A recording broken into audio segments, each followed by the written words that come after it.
2. The occasional films, scenes of the ordinary miracle.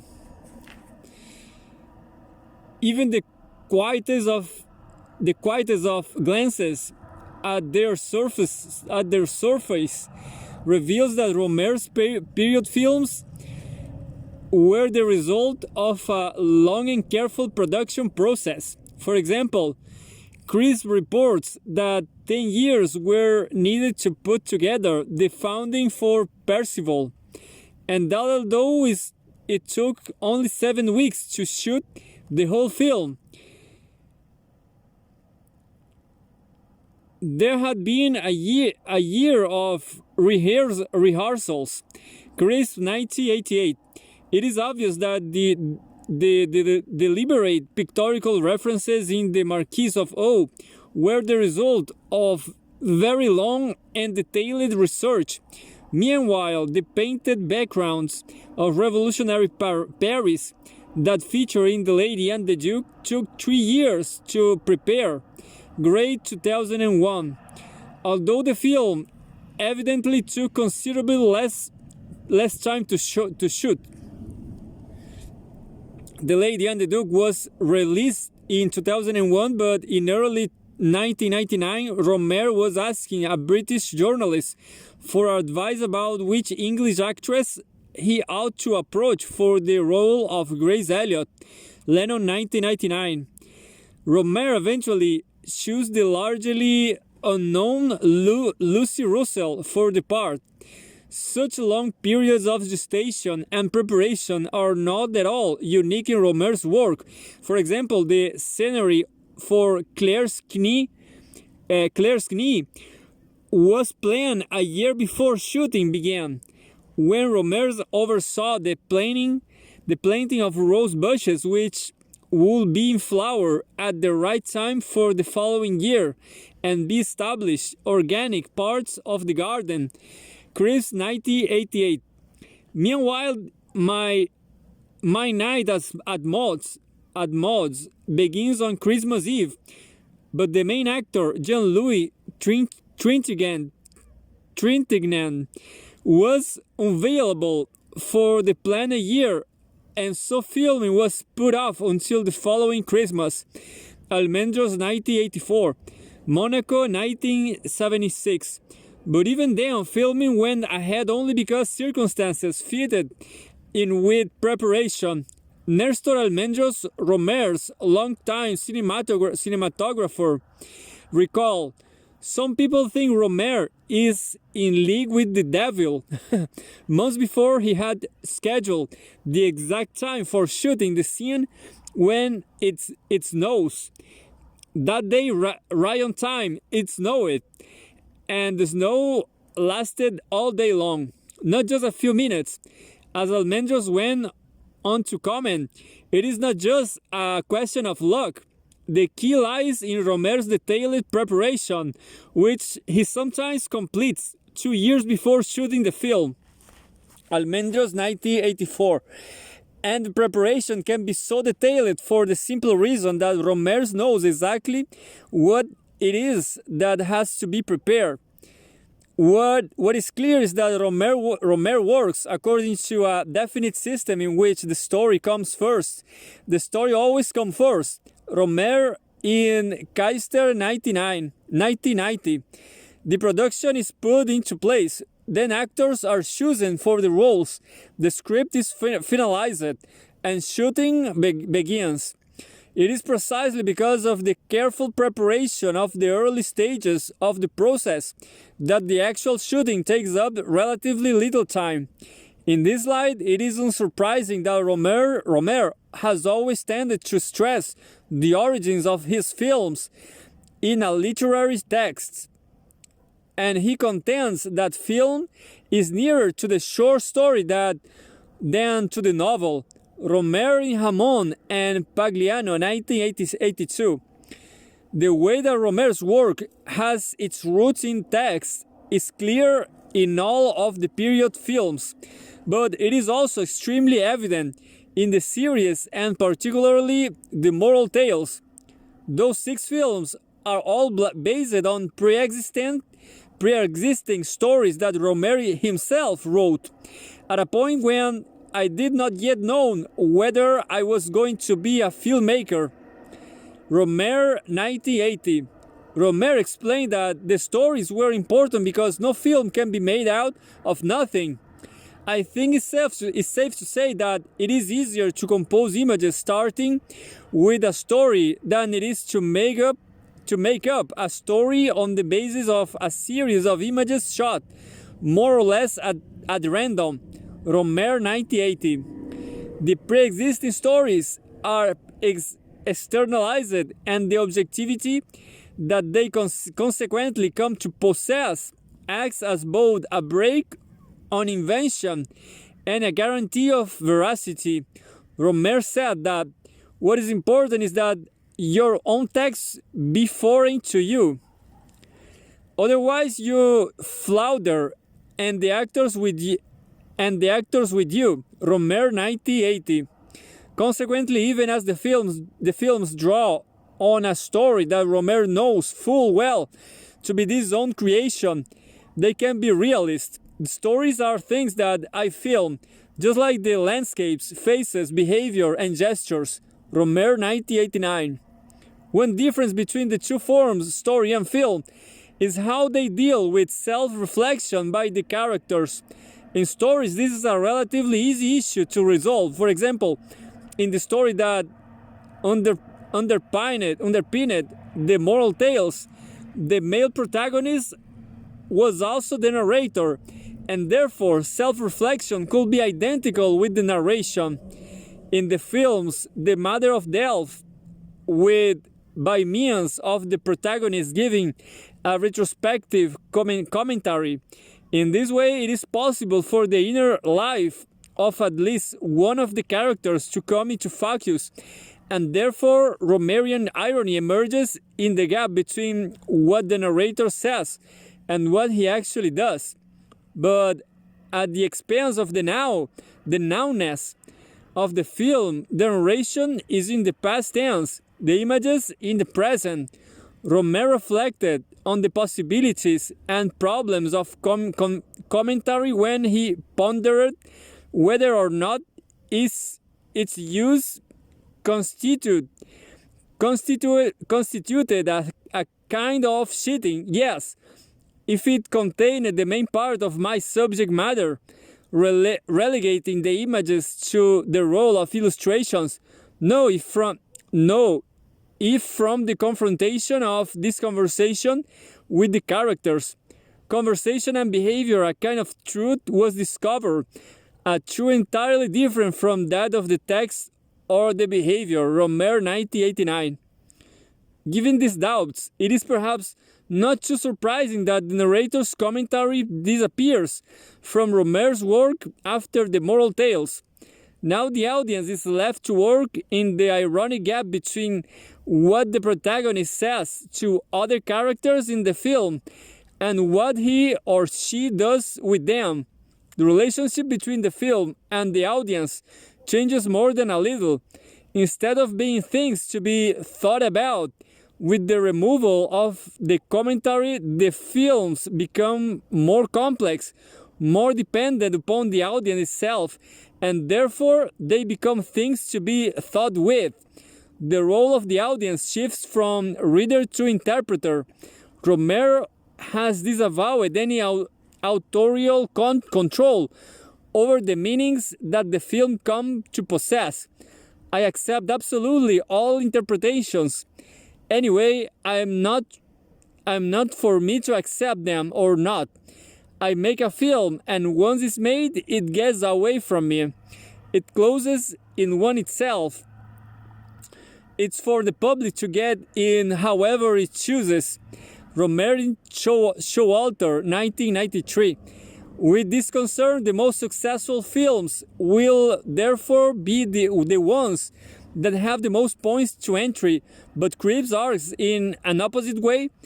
According to him, the most successful of Rohmer's films are those in which the commentary is emphasized. He mentions The Girl and the Monsieur Bakery as a case in point, and he says that the film lacking intensity when the protagonist's commentary is abandoned. In particular, Cribb says, it is this which renders most of the comedies and proverbs a little disappointing. Crisp 1988. But they are only disappointing if they are approached in terms of a presumption that they ought to be complete unto themselves. If the comedies and proverbs are identified instead as invitations toward interpretation on the part of the audience, then they actually become endlessly compelling. Perhaps this shift is the role of the audience, from reader to interpreter, explains one of the very odd qualities of the public reception of Rohmer's body of work. It has been identified by Gilbert Adair, who points out that critics of Rohmer's films tend to use exactly the same arguments that are relied upon by admirers, that his dramatis personae are a bunch of fleckless, nuclear-headed flibbertigibbets who languid posturing and complete lack of self-knowledge are calculated to set the teeth on edge. Adair 1999.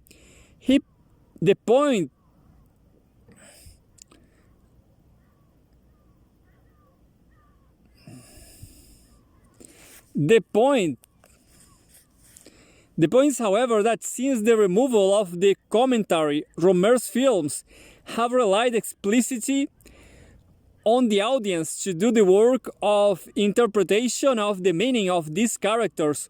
They are indeed frequently ineffective and careless, proud of their knowledge, yet remarkably lacking in self-awareness. But the question is what that means, and that is something which it is left to the audience to work out for itself. Spectators in the cinema should always be trying to read between the lines and be aware that nothing deceives so much as words. Rohmer in Keister, 1990. But there are also less prosaic ways of explaining the shifting role of the audience. First, perhaps Rohmer simply became more confident about his own skills as a story writer and filmmaker, such that the slightly dubious device of the commentary could be avoided thanks to greater technical competence. Second, maybe the spectators were left to do the work of interpretation, and thus allow it to make the meaning of the film spin out from its creator, because Rohmer had become to be confident about their interpretative abilities and had learned to trust his audience. He has spoken of a faithful public to which he owes his commercial success. Rohmer in Gray, 2001. It is certainly the case that Rohmer has a clear idea about for whom his films are made. When an interviewer put it to him that only a small number of people are capable of the kind of linguistic self-obsession that is typical of Rohmer's characters, and that there must be a problem of identification for the audience, Rohmer intimated that he did not see the situation in that way. He admitted that his characters only reflect sociologically a relatively small proportion of their audience. Yet young people do think and talk like that. At least lots of them have written to me to say that they identify with the characters in my films, particularly the young women. Rohmer in Keister, 1990. Alexia Portal, who appeared in An Autumn Tale, remarked that Rohmer's vision of the 90s generations is very accurate.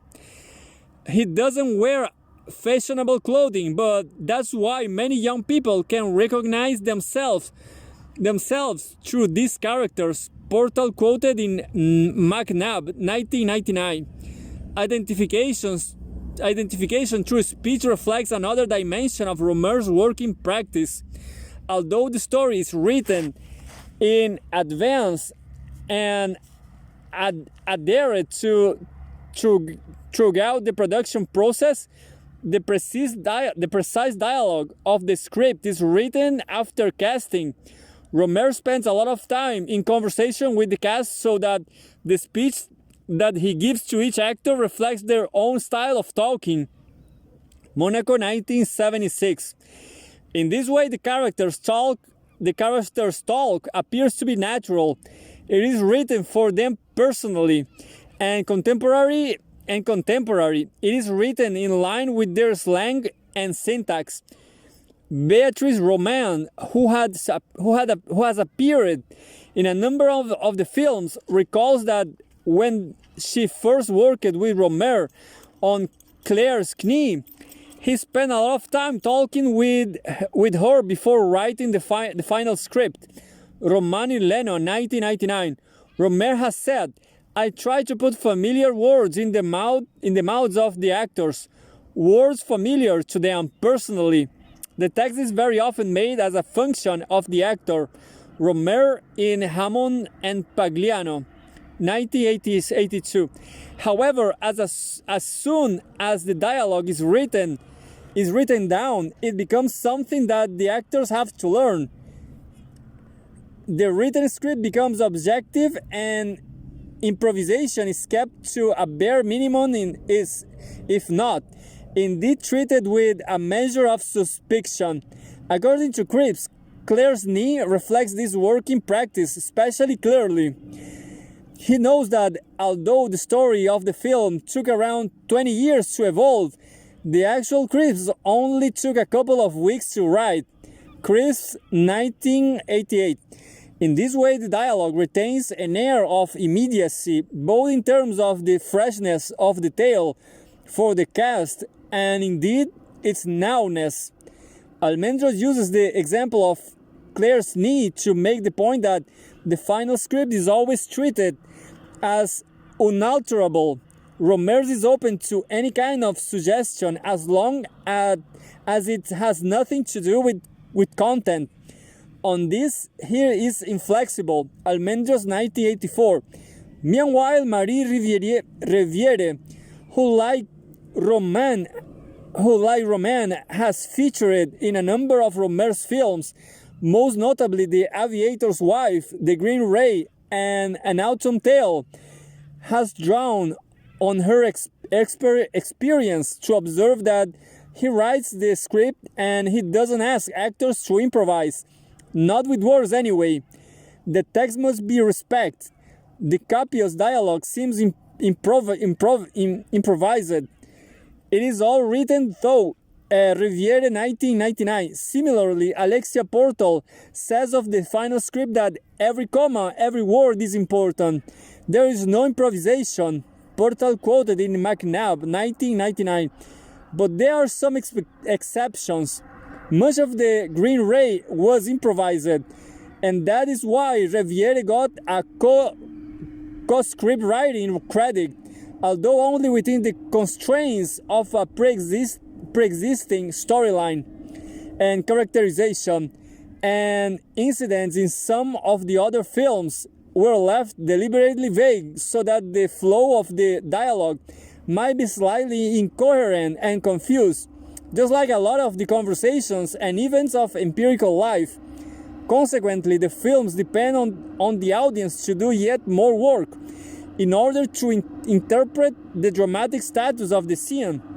As Rohmer says, what I try to do is write dialogue which is absolutely natural but prepare in advance.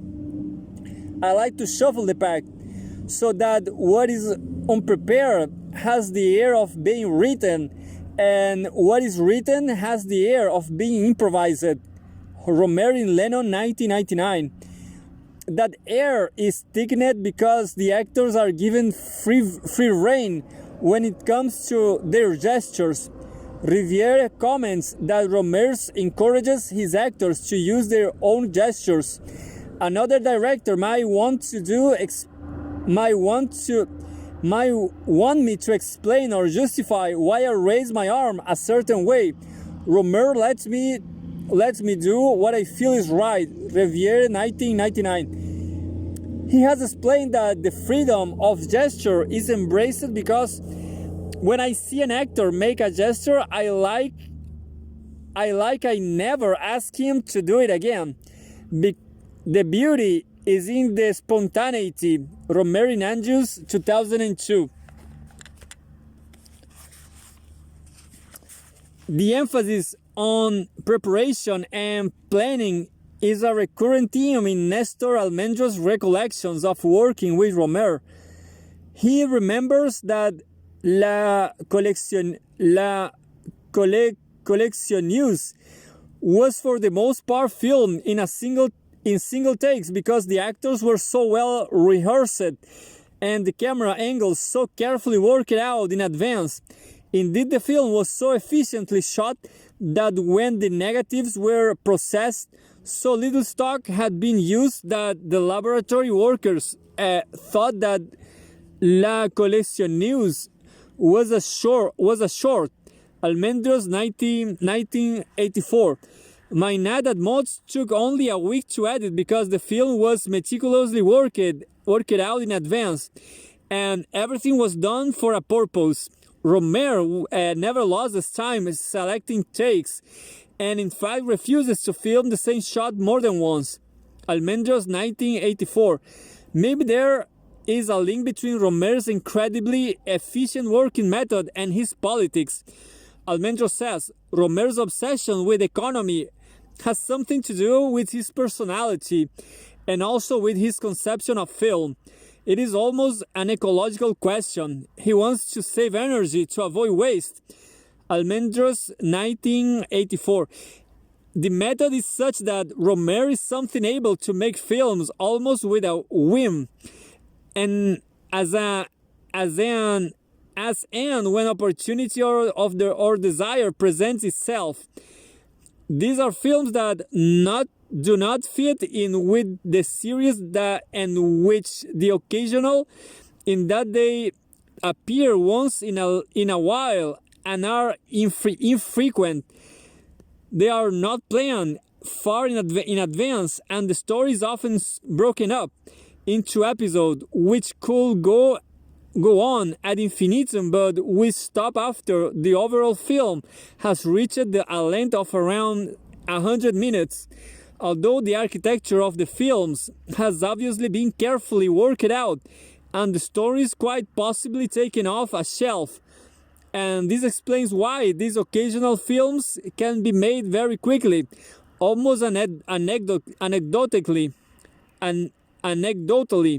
The circumstances of their production means that they are often marked by a sense that spontaneity is trying to break out of the constraints that are created by the working method. Four of Rohmer's films can be classified as occasional, although it has to be admitted that such classification applies to one of them only in retrospect.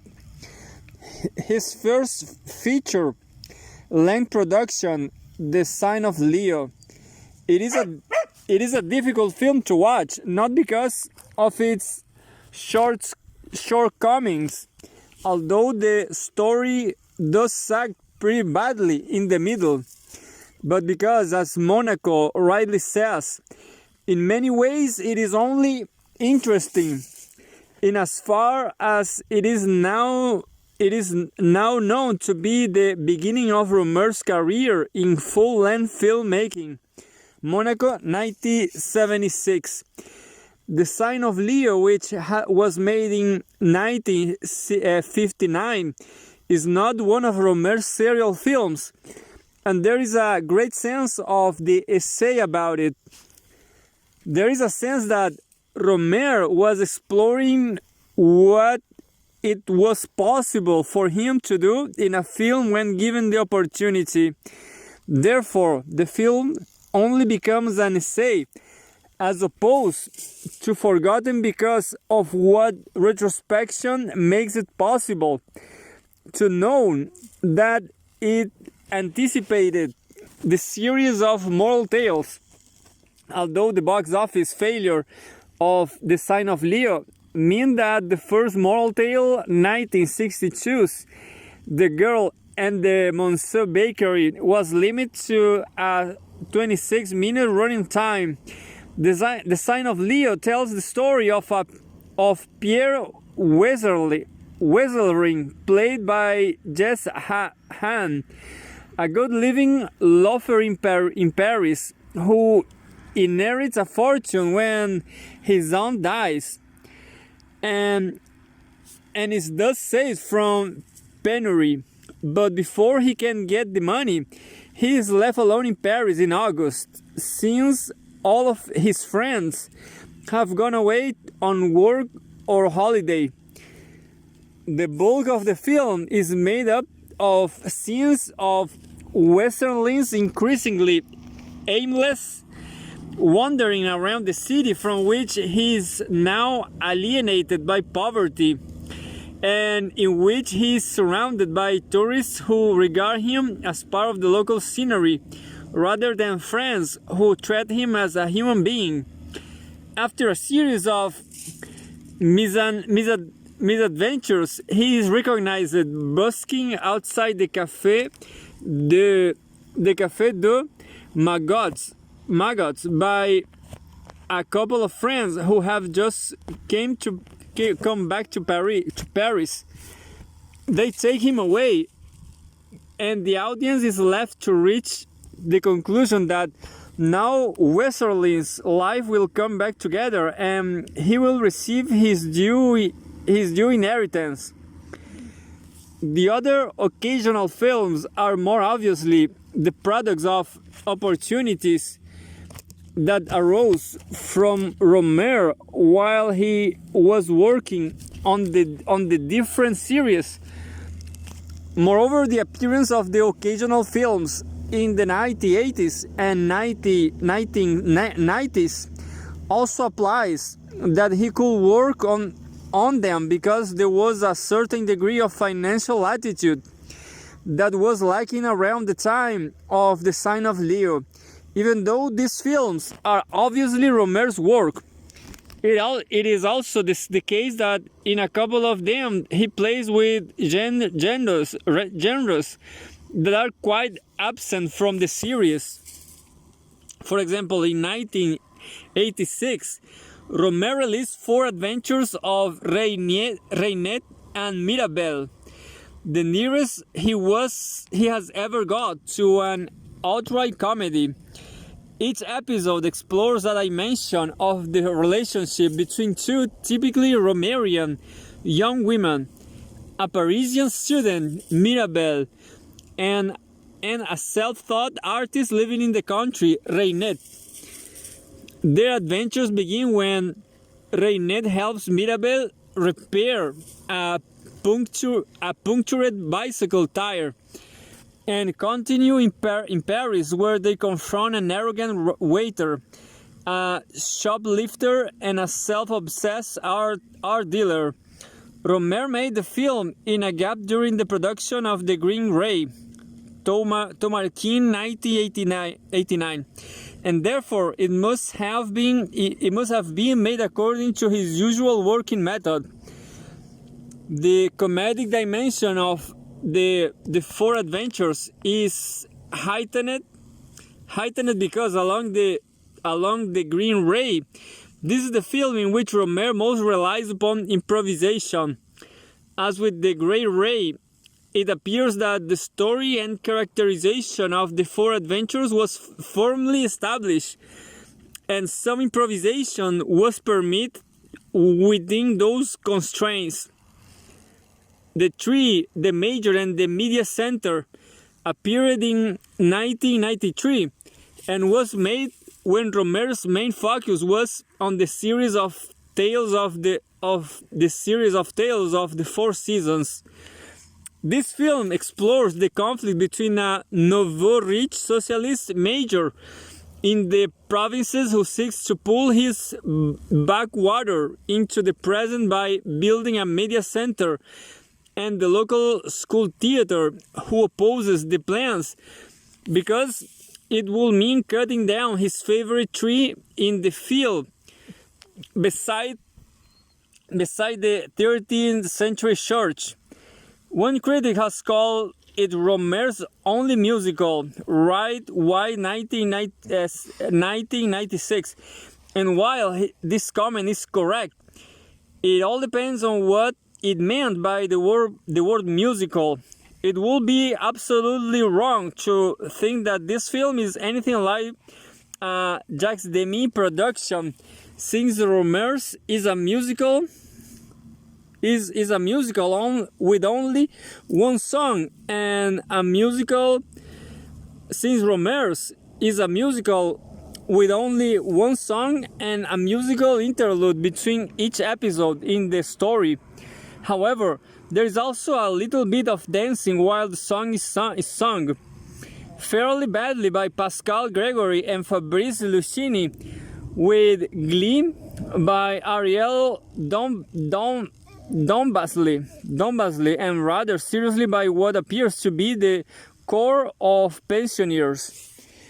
But it is worth nothing that Rohmer has also flirted with a huge smile with the pop video, the French DVD release of the 4 Adventures of Reinette, and Mirabel includes as an extra a little piece called Boys Town Cafe, in which 2 of Rohmer's regular actors appear. In this pastiche pop video, Pascal Gregory, who is the major in the major, tries to make sure that Rosette Quere gets ready for work in time by giving her a cup of coffee to drink.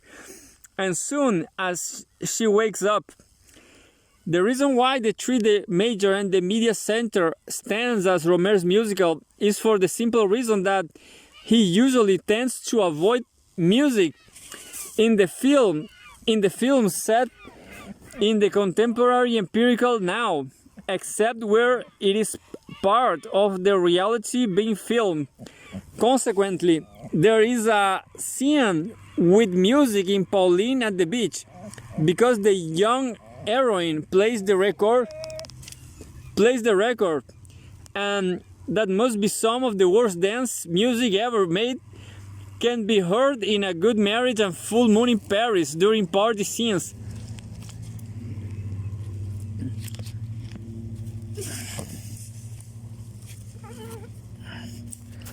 Music is also very important in the narrative of A Summer's Tale, and Ariel Dombasle sings an old Parisian song over the credits at the end of The Aviator's Wife to provide a kind of ironic commentary on the preceding events. The only film in which Rohmer uses music for over-dramatic effect is The Sign of Leo and The Great Rape, in both of which there is a simple purpose written violin motif, which to the untrained ear sounds as if it might be the same piece recycled. After all, empirical life is not lived with a soundtrack in the background, and so the use of music for dramatic effect will be both an affront to realist commitment and moreover an indictment of the ability of the storyteller. Almendros remarks that Rohmer believes that underlining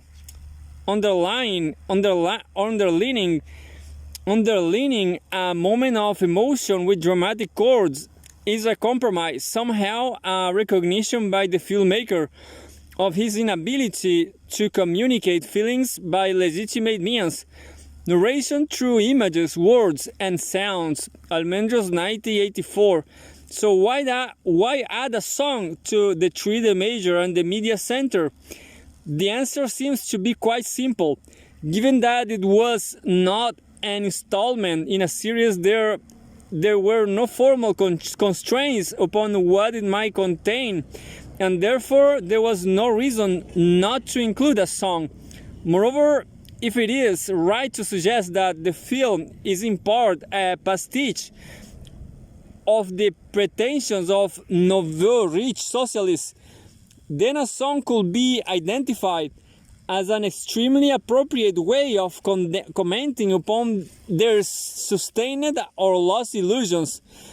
If background music represents a failure to communicate deep emotion, perhaps foreground music is a very good way of communicating smug satisfaction.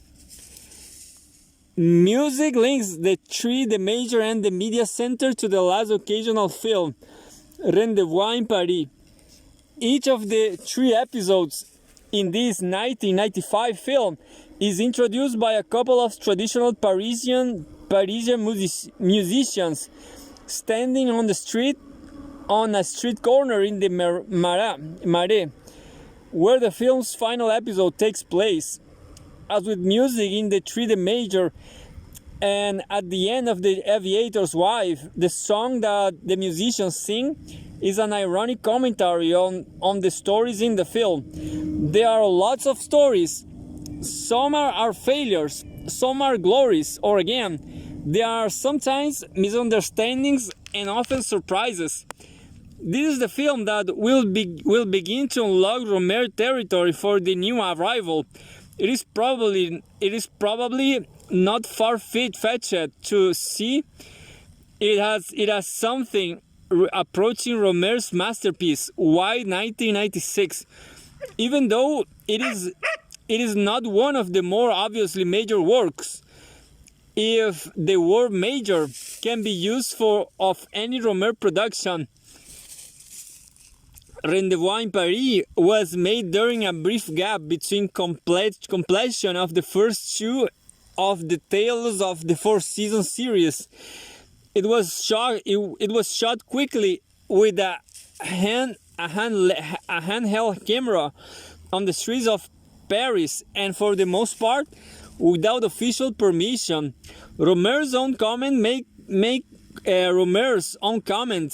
make it clear that Rendezvous in Paris was made purely for pleasure, and indeed, despite the somber stories and the air of lightness permeates the whole film, Rendezvous in Paris was something of a rest. But then again, all my films are quite restful. The restfulness was no doubt also due to the lack of economic constraints. The film was shot on the stock and that had been left over from other projects, and the actors agreed to be paid from profits rather than upfront. Rohmer said that with this film, I just enjoy myself. Rohmer in Bright 1996. Although these occasional films are different precisely because they are so obviously made for pleasure, except The Sign of Leo, and although they play around with gender and style, nevertheless they do have something in common. They are all marked by an exceptionally powerful sense of place. Martin Bright says that Rendezvous in Paris often appears to be little more than an advert for the delights of the French capital. We are taken by turns to the Latin Quarter, Biobord, de Marais and Montparnasse, Bright 1996. Actually, the point can be taken further because Rendezvous in Paris can be used as a good guidebook to Paris.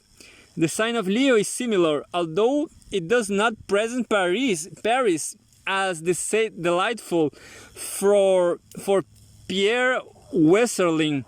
Nevertheless, it shows the Latin Quarter as a tourist space. Meanwhile, the Paris of the Four Adventures of Reinette and Mirabel can be located relatively easily in Montparnasse, and the major and the media center contains a Paris centered around the Boulevard Saint-Germain. The latter two of the occasional films also contain scenes set in a rural La Frienne Profonde that is traditional and quietly awesome, protected by small landowners, but under threat because of the incursions of modernity in the form of technology or unsympathetic building, both of which present a cosmopolitanism more at home in Paris. Throughout there is an insistence upon that which is outside of the film, and thereby on a creation that exists independently of human action. Consequently, it is possible to use the occasional films as the prism to map a central opposition in Rohmer territory between the city and the country. However, each of those spaces is approached by Rohmer as an environment, as a surrounding, which has a relationship with the men and women within it and what they do and dream. In other words, there is an avoidance of a kind of spatial determinism and indeed of an individual atomism. Rohmer territory is about the interplay of space and people in a way that points to his depths to Balzac. Realism requires a setting, it requires a scene, and the occasional films are explorations of the two settings that have been established as almost polar opposites in Western culture. The city, Paris. Rohmer has said, Paris has always interested me, inasmuch as I am not from the city and see it with an outsider's eye. Rohmer in Tsiolkovsky, 1982. Yet it is evident from the films that Paris had done more than interest Rohmer. It has attracted him, and maybe he has even been seduced by a city that closer inspection reveals to be both more and less than it appears. The attraction to, if not seduction by the city, can be found in his contribution to the multi-director film Paris Vous Part. This film was put together by Barbet Schroeder, evidently as a way of publicizing both Les Films du Lausanne and some emergent new wave talent. Neuper 2002. Originally released in 1965, it is made up of 6 short films concentrating one daily life in specific areas of Paris, and is therefore also a good example of the new wave's obsession with the city. Lausanne 2004. Its contribution was filmed according to common principles. Apart from Rohmer, Claude Chabrol, Jean-Luc Godard, Jean Rouch, Jean Douchet, and Jean-Daniel Paulette directed the segments. Monaco suggests that it is evident that the governing idea, stories as of Parisian organized according to neighborhood, is Rohmer's. Monaco 1976. Rohmer's cinematographer was Nestor Almendros, and although he became skeptical about the technical quality of the film, from his perspective behind the camera at least, it is worth nothing that this was Rohmer's first experience with color. Almendros, 1984. When the film was released in the United States, at least one reviewer thought that it was uneven in quality, but that Rohmer and Chabrol has made the best contributions. Thomas, 1968. Rohmer's contributions was place the L'Etoile, and it tells the story of Jean-Marc, a fastidious and routine-obsessed bourgeois who works in a clothes shop and who thinks that he has accidentally murdered a passerby on the metro. It later turns out that he has not, within his narrative, accidentally murdered a passerby on the metro. It later turns out that he has not, within this narrative, and in order to add emphasis to its drama, Parisian space was divided into 3 different trajectories around the place de l'Etoile. One a walking pace, routine, one at high speed, the confusion of the accidental murder, and the third at a halting pace, as Jean-Marc fears arrest. Chris, 1988. Furthermore, color photography was exploited to emphasize red and green in a way that was both realist. The film was shot during a visit by the Italian president, and Paris was decked out accordingly, and red and green figure on traffic lights, and yet also seductive and seduced. The Eckachrome film stock accentuates reds and greens. Chris, 1988. Paris-Vupin was shot in 60 millimeters. The idea was impeccably realist.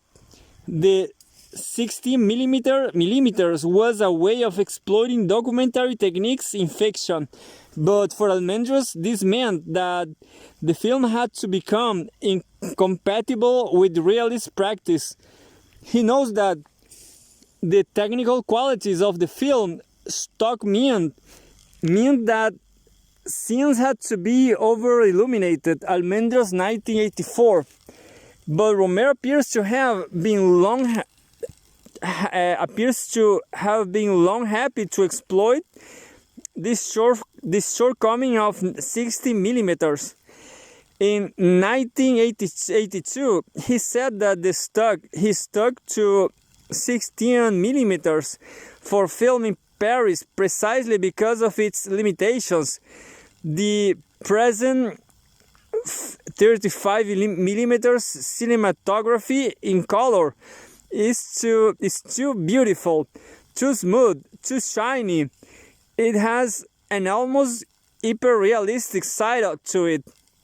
He continued, that kind of 35 millimeter cinematography looks American and gives the Parisian environment a shine which doesn't belong there. For me, that is in Paris. Paris has more muted colors. Rohmer in Tsiolkovsky, 1982. The contention is as plain as it is evidently contradictory. Paris can be made real through a reliance on the limitations of technology.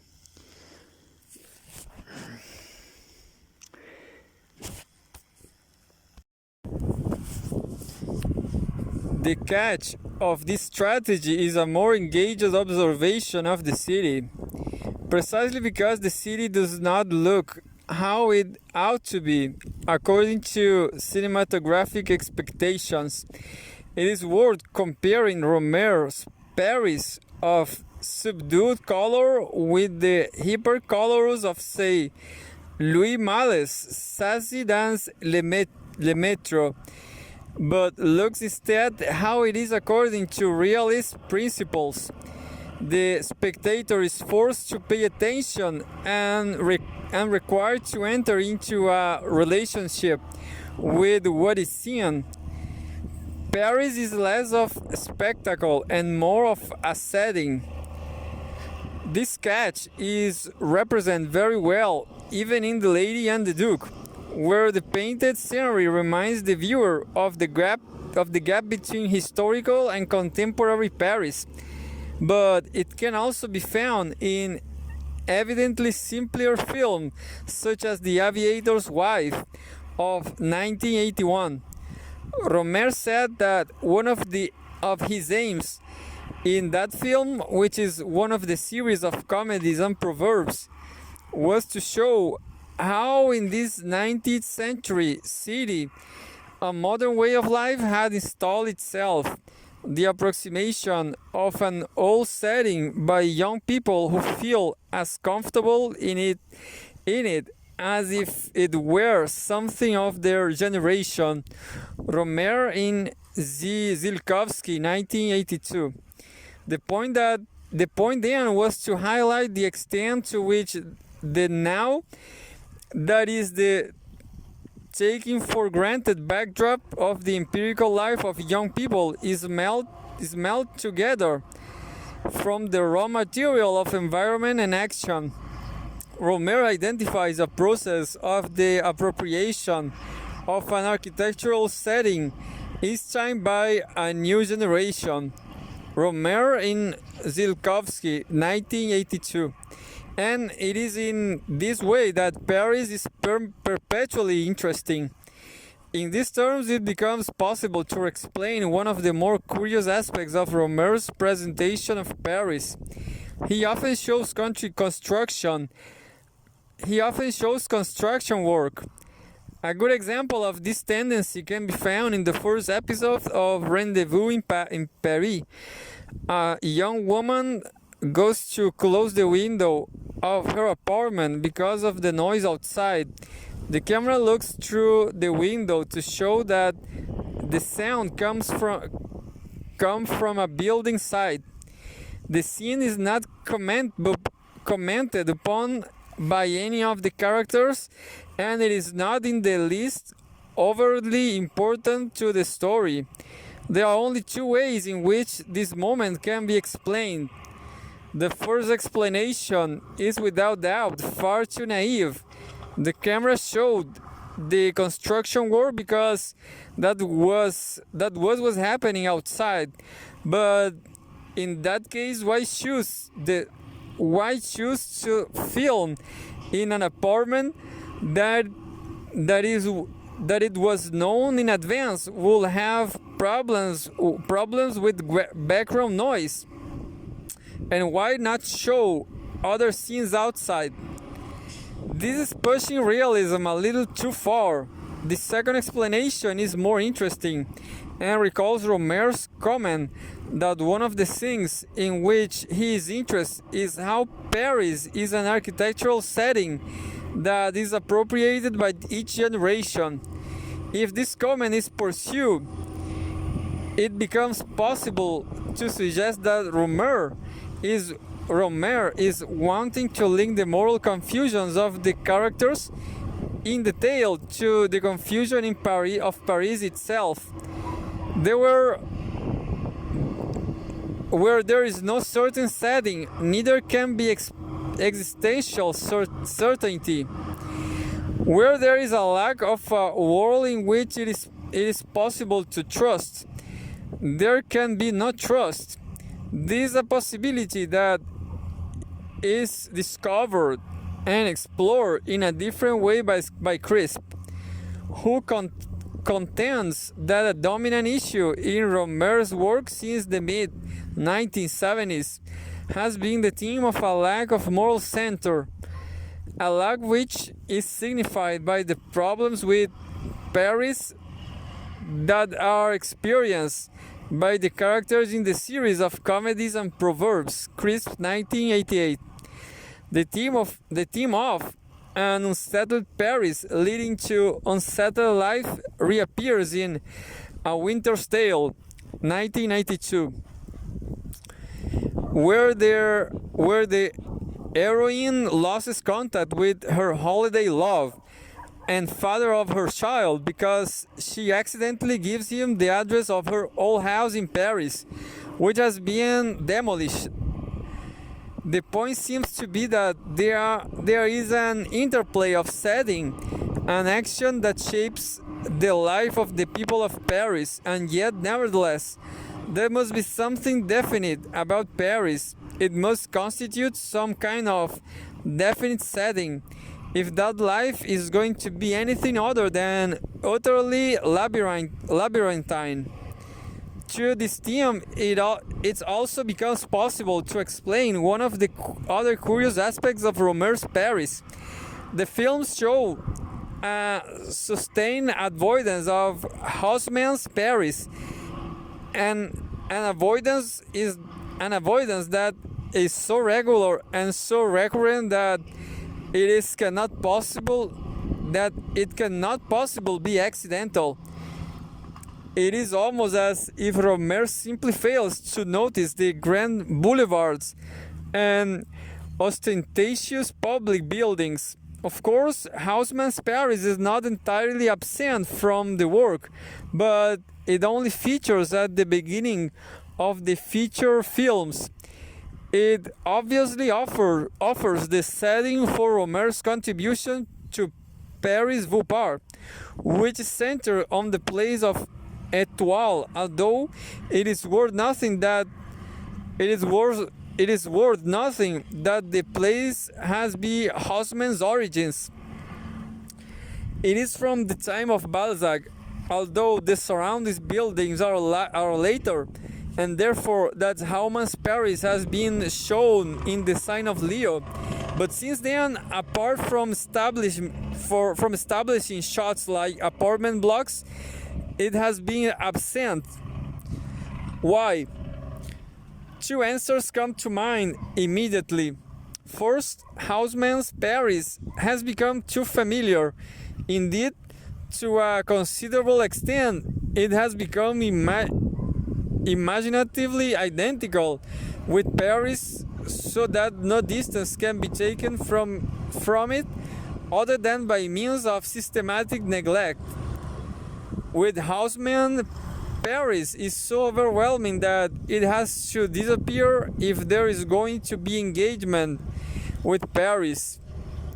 Second, perhaps it is ignored because it is less a setting for action and more a denial of it, and therefore it is also utterly incompatible with, if not an assault on, Rohmer's concerns.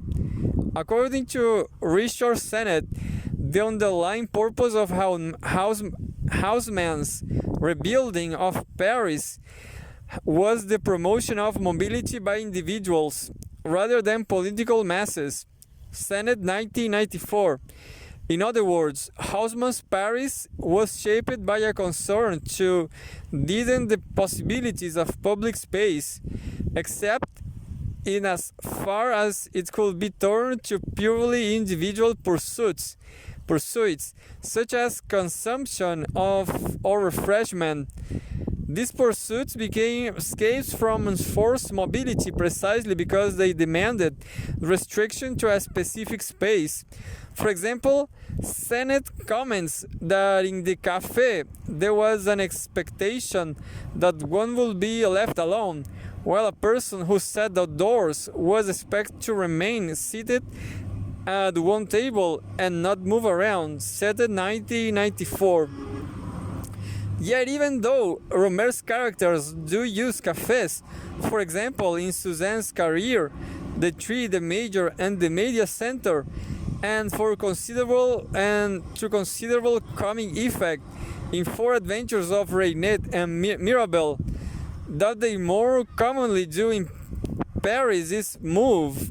A prime instance of this stress on movement is provided by the third episode of Rendezvous in Paris, where the characters engage in a meandering walk along the Marais, narrow Rue de Torigny. This is a style of walking that suggests a game of flirtation and youth on the part of the woman, who lets the man where she will, from one side on the street to another, and will be absolutely impossible on one of Haussmann's boulevards, where mobility is much more about the determined getting somewhere and the danger of oncoming traffic. Rohmer's walks are about the journey, not the destination, and Haussmann's mobility is the exact reverse. If Rohmer is interested in how Paris is appropriated by each generation, then Haussmann's Paris is ignored because it appropriates them. Haussmann's Paris expropriates. Furthermore, Haussmann's Paris tends to reduce the differences of the city, except for a few pockets of winding streets, by subordinating them to geometrical precision, architectural similarity, and a frequently overpowering monumentality. Haussmann's Paris is at once everywhere and anywhere, but Rohmer's films are marked by a greater interest in local contrasts. These contrasting places are the settings for action, and the actions will vary according to their interplay with the locale. Consequently, Crisp identifies a shift of how the film used their Parisian settings. He points out that in the early The Girl and the Monsieur Bakery, the action is carefully located in order to add yet further layers of realism to the film. For example, street signs are shown so that it becomes clear that this film really was made there it claims to have been made. However, Chris says the Parisian settings have become more deliberately chosen as Rohmer's work progresses. They begin to acquire a loaded metaphorical significance. Crisp, 1988. Crisp overstates his case a little since there is no point of definite rupture between real and metaphorical Paris. Careful representations of locations does not cease.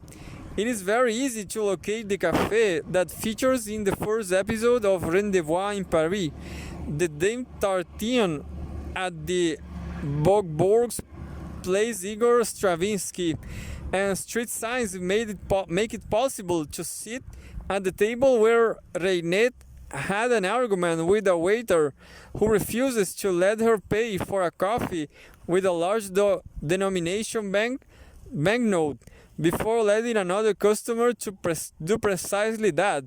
But it is indeed the case that something else happens too. The places become about more than their concrete real here-ness. The metaphorical loading is clear in the second part of Rendezvous in Paris. This episode is about the liaison of a never-named man and woman in the parks and on the benches of Paris. He wants to take the relationship further, but she refuses until she leaves the boyfriend with whom she precisely lives.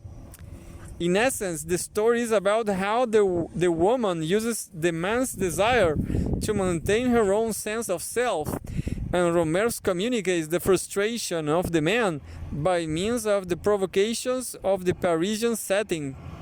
For example, during the liaison at the Luxembourg Gardens, the man obviously wants to further the relationship, and his inability to do so is commented upon the Fontaine of Medicis, by the Fontaine de Medicis, in front of which the characters stand. The fountain has statues of the nude figures of Assis, Galatea, and Cyclops, Acis was in love with Galatea and crushed to death with a rock by his rival Cyclops. The mythological story told by a fountain that is probably scarcely noticed and certainly not understood by most visitors to Luxembourg Gardens thus becomes a metaphor to the story in the film and a provocation to the characters in it. The man becomes Acis, the woman Galatea, and Cyclops, the boyfriend who only appears at the end of the story, taking a lover to a hotel, which is a Rohmer spirit of careful location, can be very easily found in Montmartre at the place Émile Gondot. In this way, Tsiolkovsky is almost right when he says that there is something surrealist about Rohmer's dealings with the city. Talking about the aviator's wife, much of which is set in the Buttes Chamoun area, a favorite stamping ground of the surrealists, Tsiolkovsky speculates that the city is a character in the film. Tsiolkovsky, 1982. But it might be added that surrealism also consisted in a conscious attempt to make the appropriated seem ever new, even as it was old. Surrealism was about the reappropriation of the otherwise all too easily taken for granted. This is precisely what Rohmer's filming of Paris also seeks to achieve, albeit through the route of a rigorous realism. He makes Paris something that he can be reappropriated precisely as he shows a city that is completely banal and always already reappropriated. The city becomes a setting for adventures of the ordinary kind experienced by Reinette and Mirabel, who do not just have adventures at the cafe, they also confront the unexpected at the supermarket when dealing with con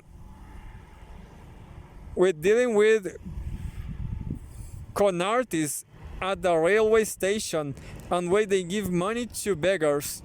It becomes all the more seductive for precisely that reason.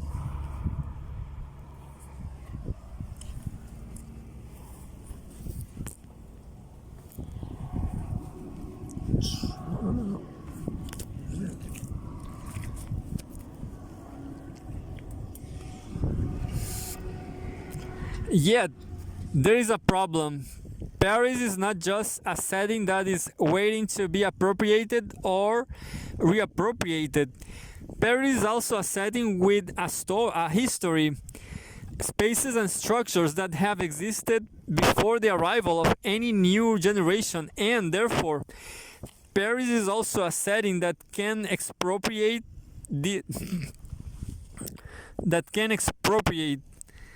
This is a recurrent theme in Rendezvous in Paris, not just with the mocking provocation of the man's desires by the fountain, but also with the places that these two lovers visit. They are the only visitors to the Villette Science Park, and the emptiness and pre-planned ennui of that setting has an impact of their talk. Just as a visit to the botanical gardens promises earthly delights that soon lose their bloom. However, the sign of Leo provides the most sustained exploration of Paris as a setting of expropriation as opposed to appropriation. It is not coincidence that the film is set in Haussmann's Paris in August. Traditionally, this is the month in which Parisians desert the city for their holidays, leaving it to be taken over by tourists. That this means is that the basis of relationships in Paris are subjected to a seasonal shift. The social density of friendship networks and enduring microsocial structures is replaced with the commodified density of the tourism. August then is a month in which the comforts of social life are replaced with the brutal reality of commodified life. That at least is the message of Rohmer's first full-length production, and the film sticks out in this world because it is the only one in which money, or more exactly the lack of money, is presented as a problem with long-term implications, as opposed of a temporary issue that can be resolved through the goodwill of others. Pierre Vesserlin, the main character in the film, cannot at all appropriate Paris when he has been left alone by his friends and before his legacy has come true, because material being means that his empirical life has been expropriated and thrown back onto dual necessity. The connection of the film to Holiday Paris was rather confirmed in August 2005, when it was one of the open-air movies shown at Paris Plage, Agence France Presse 2005. The sign of Leo certainly presents Paris in a metaphorical and literal harsh light. The monochrome contrasts are washed out so that, unlike Rohmer's other work, there is little about this film that is pleasant to look at. Then again, the story is not especially pleasant either. Only sympathy for the increasing misery of Westerlin takes attention away from the fact that that he rejoices in that of a wealthy autumn, is incapable of coping by himself when left alone, and is only saved because a couple of friends are sitting on a cafe watching incompetent and offensive street entertainers. One of those entertainers is Wasserlin, but at the end of the film, his friends take him to his fortune, leaving the partner who saved him from utter destitution to his own penury. In these terms, it is perhaps quite unsurprising that this is the only film of Rohmer's that shows his characters moving through the monumental spaces of Paris. It is usually the case that when Rohmer shows the obvious tourist attractions, they are appropriated by the story. For example, the first episode of Rendezvous in Paris has a shot of a character traveling on the RER to visit a friend. The Eiffel Tower is shown outside the train window as if it were a pivot around which the character's life revolves. And it may be significant that later in the episode this character says that she is a native Parisian. But in the sign of Leo, the spaces expropriate the action. Early on, Vesserlin and his friends drive through the Place de la Concorde with a speed and efficiency that might well have been exactly what Haussmann had in mind when he was opening it up.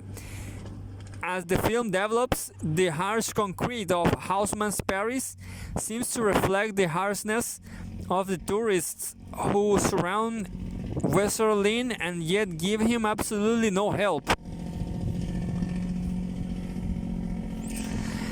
For Rohmer, the tourists have expropriated the city from its inhabitants, and the locals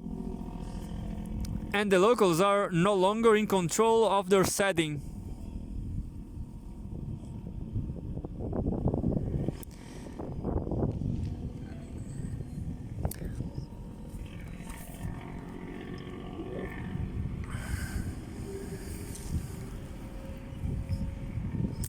In the sign of Leo, The tourist speech is exaggerated so that their lack of sympathy with empirical Paris is emphasized.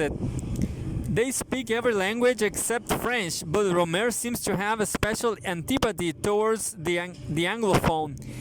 This is a recurrent theme in his work.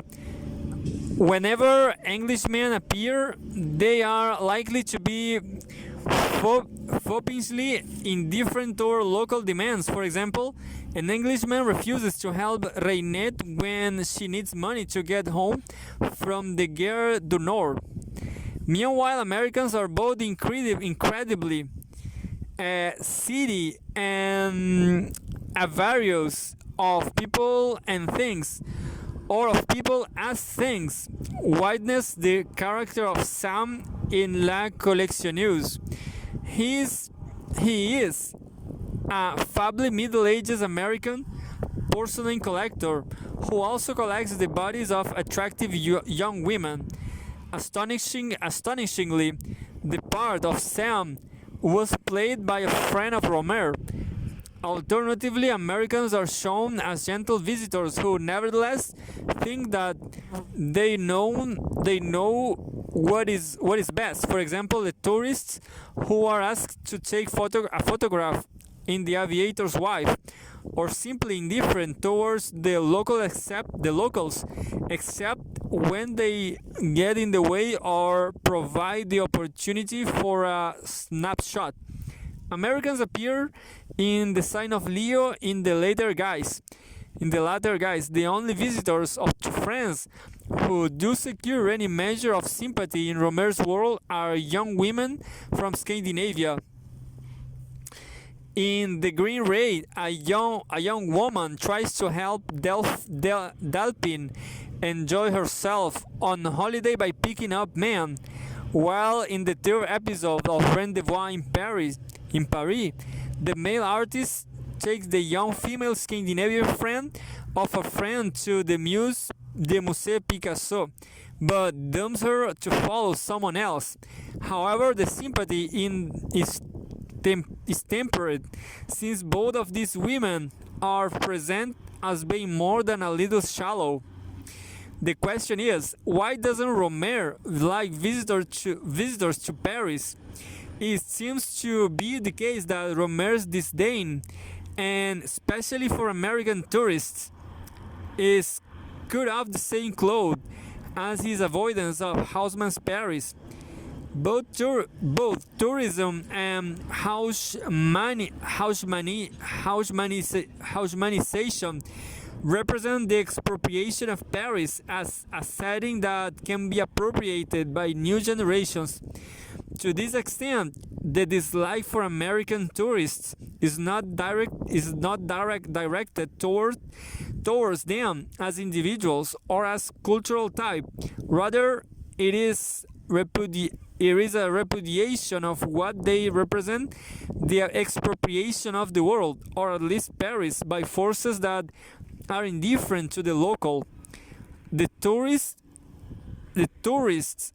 and Haussmann are both external forms of the reduction of the human to the commercial, and therefore to disdain one as a shorthand way of disdaining the other too. The Sign of Leo, in The Sign of Leo, this happens to open mockery, if not indeed contempt. And since that early film, the scorn has taken the form of a steadfast refusal to acknowledge the tourists as anything more than the most transient of passers-by. In this respect, Rohmer is continuing in a tradition that is well represented in the literature of Joris Karl Huysman in Against Nature. He railed against what he identified as Americanization in the name of a defense of human verities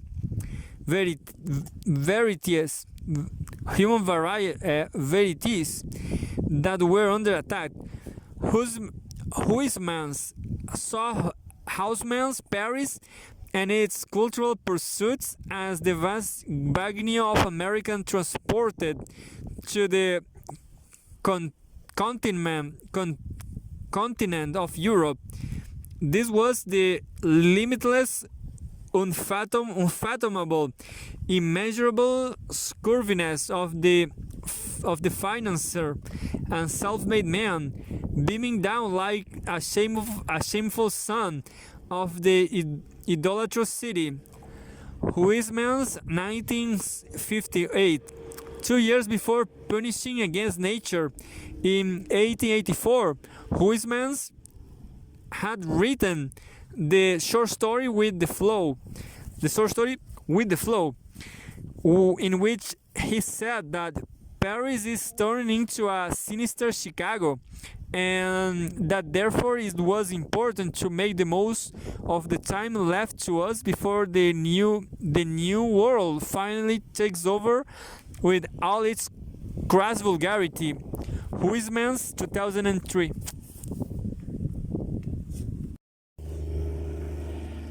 Rohmer's dealings with Paris can be understood as an attempt to stand against the tide. However, even as he has tried to ignore the external forms of the commercialization that for Huysmans goes by the name of Americanization. The Baggio can never kept out entirely. This is the way that is born by Rohmer's treatment of the Parisian art market. He shows a world in which art is appropriated by the new generations of Parisians, but only because of what it does for their ego or pocket, not because of its ability to point to the ineffable. Art has been expropriated from aesthetics and given over to cash or prestige. For example, the artist in the third episode of Rendezvous in Paris only takes the Scandinavian visitor to see the Picasso paintings because it is a way of passing time without having to talk too much with her before he spots another woman in front of the Mother and Child, 1907. When the second woman returns to his studio and looks at his paintings, the artist admits that he does not know that the canvases mean, but that no doubt the purchaser will tell him. For a discussion of these aspects of the film, see White, 1996. Even Picasso, who is presumably used in this film as convincement shorthand for Western high culture, has been reduced to the commodity market of prostitution, and the gallery transformed into a kind of caste brothel. Meanwhile, Reinette and the Mirabelle, in the last of their 4 adventures, try to sell one of the former's paintings so that they can pay the rent on their apartment. They go to a commercial gallery where the owner makes a show of his benevolence and buying such an obviously worthless painting before doubling his money. When he sells it immediately, Reinette and Mirabelle walks out the door. Admittedly, this adventure is played for comedy value, as is each of the adventures set in Paris. But once again, the point is being made that art is expropriated from its producers, and as soon as the market appropriates it. But what makes Rohmer's Paris so interesting is that it never entirely destroys the dreams and aspirations of its new inhabitants. Their illusions need never be entirely lost. so long as they know where to look for values that have not been and maybe never can be expropriated. The way out of the brothel is through the Parisian popular, according to Martin O'Shaughnessy. The Parisian popular featured in French films in the 1930s as an attempt to recover and restate values of community rooted in local traditions against the encroachment of processes of modernization.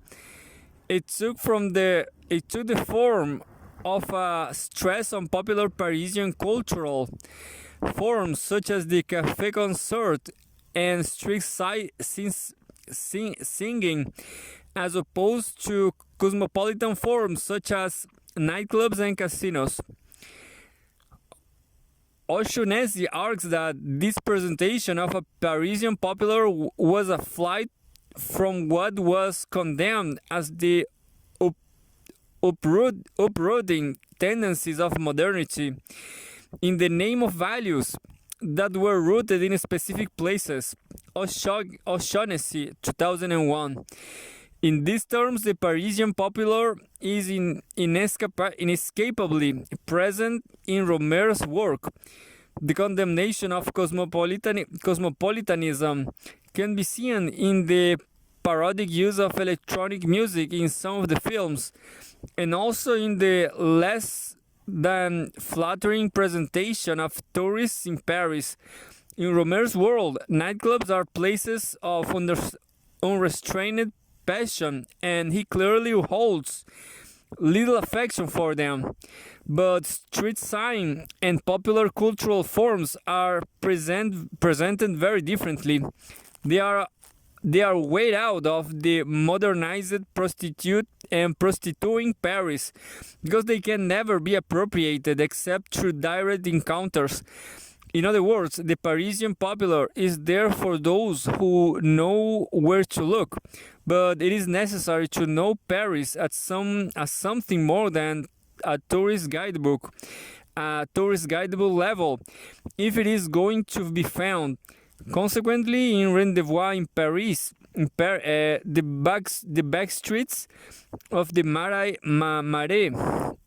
which are not high on the cosmopolitan tourist checklist, contain traditional street singers, while in the sign of Leo, Pierre Westerling stumbles across the road to redemption when he is befriended and protected by an old clockard who is promptly abandoned as soon as Westerling has money.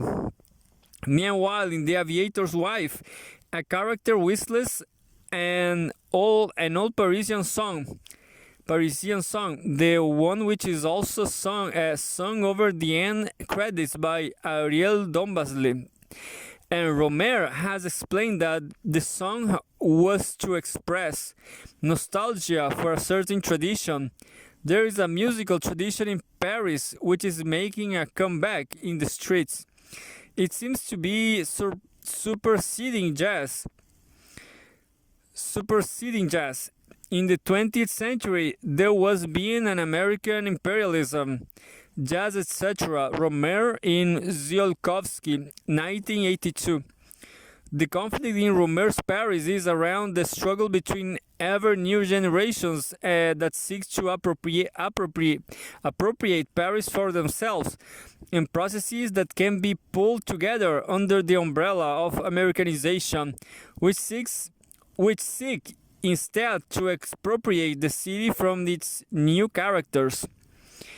The hint from Rohmer is that hope only lies with those who are prepared to give themselves to the city that endures despite the houseman, and who might thereby be able to connect with this hidden and yet always alive popular culture.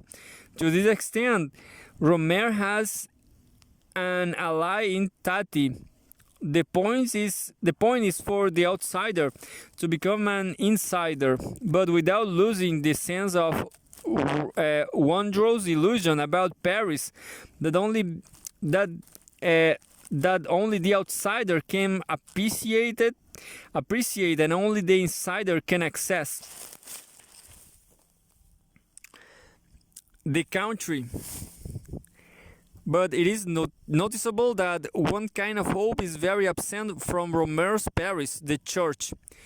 Churches puncture the streets and skyline of Paris, and yet just like Haussmann's buildings, they seem never to appear in Rohmer's dealings with the city. For example, it is almost as if the Deux Magots in the sign of Leo and the street outside the Brasserie Lippe in the Three, the Major and the Media Center are very deliberately filmed, so that the Church of Saint-Germain des Prés never comes into full view. Similarly, Rohmer's Marais and Montmartre do not have churches, while panoramic shots of Paris, centre of the Eiffel Tower rather than, say, the Sacré-Cœur. Yet when the films move outside of the city, churches and cathedrals are almost everywhere. They dominate provincial cities and towns. Clermont-Ferrand, Le Mans, Nevers all have cathedrals that play important parts in My Night at Maud's, A Good Marriage, and A Winter's Tale, respectively. Meanwhile, one of Rohmer's common establishing shots is of a character driving towards a town, the skyline of which is dominated by the spire of a cathedral, usually counterbalanced in a space of the frame by a chimney or other piece of industrial architecture. Good examples of such shots can be found in My Night at Maud's and in Autumn Tale. A church also appears very frequently in Rohmer's most rural full-length film, The Three, the Major and the Media Center. In this tendency is read through the filter of Rohmer's Paris, when then it will seem to be the case that a point is being made that it is at once a condemnation of godless Paris, given over to mammon and lust, and a celebration of a spiritually deep unity of God and land that survives in the La France Profonde. But that kind of explanation will make it impossible to explain the obvious seduction by Paris that runs through Rohmer's films, as well as the sympathy with which most of the young Parisians' characters are treated. On the one hand, Rohmer's work might well communicate disgust with some aspects of Paris, but it is also possessed of a considerable love for the city, while, on the other hand, the young Parisians are often infuriating and irritating, but for that reason, they are all the more human, all the more engaging. Rohmer's work does not flee Paris to find something better, and neither it is dominated by a nostalgic temper. Instead, the contrast between the city and the country are more Balzacian than that. The concern is to establish the territory of different settings for different action. The concern is to show that the city and the country are distinct, and their interaction leads to lovable farce when provincials come into the city for adventures of Reinette and Mirabel, or hubris spurred by boredom when Parisians come to the country, the Three, the Major and the Media Center. Whereas Rohmer's work consistently makes the point that Paris can be appropriated by its new generations, no such claim is made for the countryside. New generations need to fit in with it. This is one of the intimations of the first Reinette and Mirabelle's adventures. It must be said that the story starts in an unpromising vein that almost hints that Rohmer is playing a game with his audience in order to see how far he can go in showing very little, or then again perhaps he is showing absolutely everything. That is the question that the audience needs to ponder.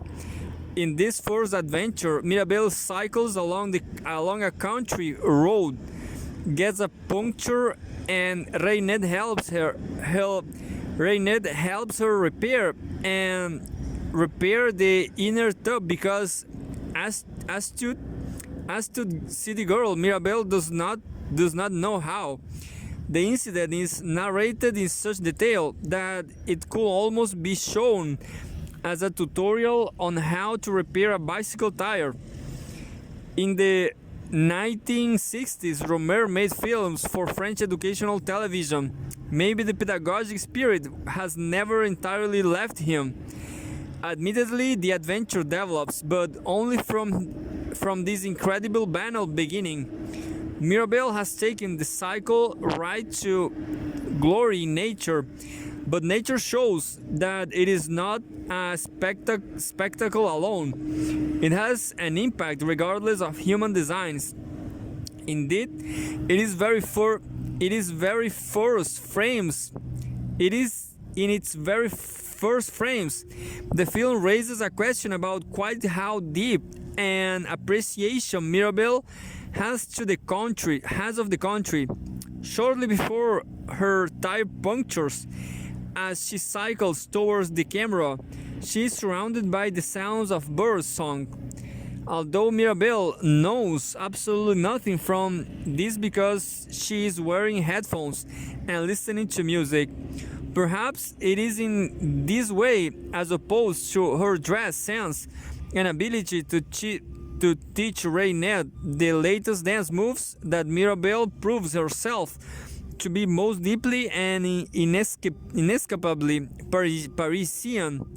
Nature is beautiful, but it can get a little boring if you do not bring your own entertainment with you. This is a point that becomes clear as the first adventure progresses, and Reinette introduces Mirabelle to country life. They visit a farm where Mirabelle shows herself to be as informed about rural working life as any young city woman. She asks the farmer endless questions, and it is clear that although Mirabelle appreciates what she learns, it is unlikely to have any deep impact upon her. The visit of the farm will probably be recalled in later years as a good day on vacation, as opposed to a life-changing event. It is an experience that is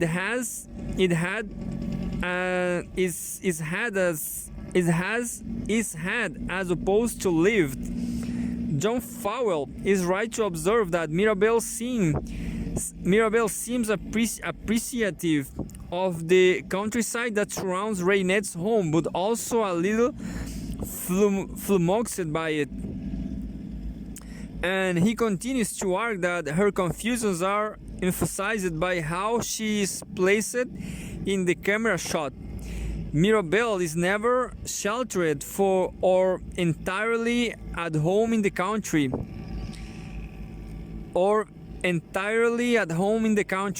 She is often shown exposed to the elements, and when she plots across a field, Mirabelle is surrounded by tall grass and evidently in danger of being engulfed by it. Fowell, 1993. The problems of walking through the country recur in Rohmer's work. Delphine in The Green Ray is always shown exhausted or upset, and a walk through a vineyard in An Autumn Tale results in the characters frequently getting entangled in hedgerows. What Mirabel wants the country to be is of no consequence to what the country is, and is quite resists appropriation. However, neither does the country expropriate. To say that the country and nature expropriates possibilities from men and women would be to impute to it an active process and agency. It will be to make nature an opponent to human desires. Rohmer presents the matter in a quite different way. The hint is that the country does not expropriate from the human for the simple reason that it is a blank indifference. The countryside might mean something to the men and women who visit it, but from that it does not at all follow that those men and women mean anything to nature. This is the clue to understanding another of the oddities of Rohmer's films. When he moves to the country, he has a remarkable tendency to show trees blowing in the wind. These shots are never really explained, and like the construction sites in Paris, they do not obviously feature in the story, but nevertheless, these trees are loaded with meaning. In one important respect, they are the signification of the indifference of nature, and larger even than that, of the silence of the universe. In this regard, Rohmer's trees are realist, metaphorical, and theological, all at the same time.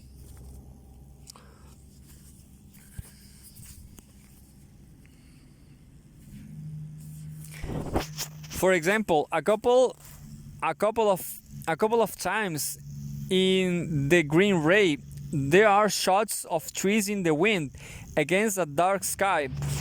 Similar shots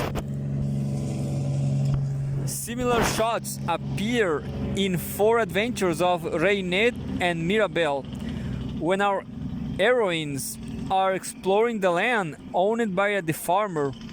The tree seems to be tall and even overpowering because the shot is taken from relatively low down, looking up, and the strength of the wind is amplified by the leaves and branches. It is valid to say that Rohmer's trees are troubling. Fowell, 1993. But that begs the question of exactly what the trouble is that the trees cause. Fowell suggests that what these trees do is cut the characters off from their environment. Putting this point into different terminology, it can be said that the trees deny the chance of appropriation. Yet even more powerfully than this, the trees are utterly indifferent. They do not even expropriate. They do nothing other than ignore the characters who are near them. Fowell says that in this sense, nature seems to be staring back at the characters, not so much consoling them as mocking them, not even mocking them as much as withholding its beauty from them. Fowell, 1993. He's thinking of the trees in the Green Ray and My Girlfriend's Boyfriend when he makes that comment. And in both cases, the heroine starts to cry, and the wind roars through the branches, making them bend and bow. In that respect, the trouble with the trees in those films is that they are significations of the loneliness of humanity in the face of universal uncertainty. The point is not so much that the trees mean this or that. The point is that their meaning always escapes any attempt to appropriate them for human ends. That is their idea. That is their theological loading. They are Pascalian trees which cause the heroines to cry because their mute indifference shows them how they yearn for a certainty that is humanly impossible. The wind booms through the streets and makes Delphine in the green ray and Blanche in my girlfriend's boyfriend realize their littleness. Too much sound deafen us. The trees tell them that Pascal was right when he said that we sail within a vast sphere, ever drifting in uncertainty, driven from end to end. Nothing stays for us. This is our natural condition, and yet contrary to our inclination, we born with desire to find solid ground and an ultimate sure foundation whereon to build a tower reaching to the infinite. But our whole groundwork cracks, and the earth opens to abysses. Pascal 19:31.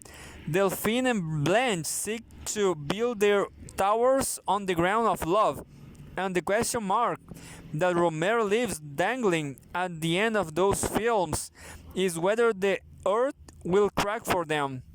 Of course, if Pascal's argument is accepted, then yes, Delphine and Blanche will soon be trying to build another tower for themselves, and their search for the right man who will signify real life will never cease. Consequently, these trees convey the theological message that the infinite will crush Delphine, Blanche, and everyone like them, all the time that they seek this worldly certainty. Yet the trees themselves will not care either way.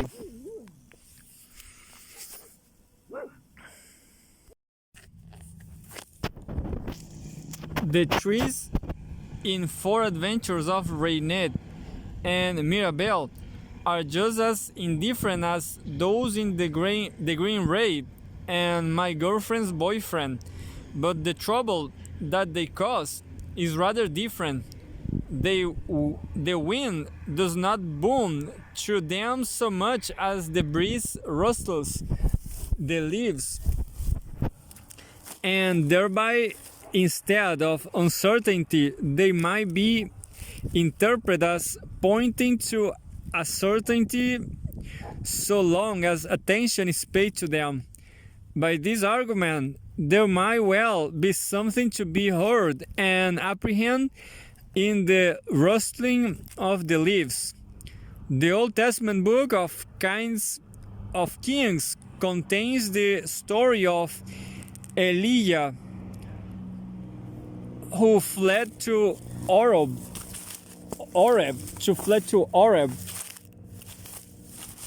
the mountain of God, to escape Jezebel.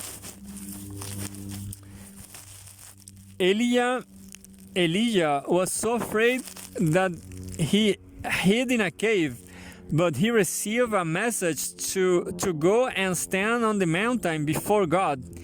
The story says that Elijah refused to go, so he was sent divine encouragement. There was a mighty wind, a earthquake, and a fire, but Elijah did not find God in any of these earth-shattering events, and so did not leave his cave. And after the fire there came the sound of a gentle breeze, and when Elijah heard this, he covered his face with his cloak and went out and stood at the entrance of the cave. 1 Kings 9. This is the translation from the Authorized Catholic Jerusalem Bible. The Revised Standard Versions translates gentle breeze as still small voice. Admittedly, this is a somewhat large claim to imply, and moreover, it is built it is built on somewhat shallow foundations, but if it is accepted that the key to unlocking Rohmer's work it is Catholicism, then the contention that the rustling might well have a theological weight, it is at least worth thinking through. How is at least worth thinking through.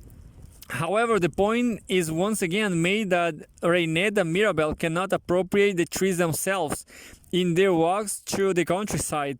This is because the trees are wholly independent of them and indifferent towards them. But neither them to the trees expropriate experiences and possibilities from Reinette and Mirabel. The most the trees can do is insinuate their indifference makes anything else quite impossible.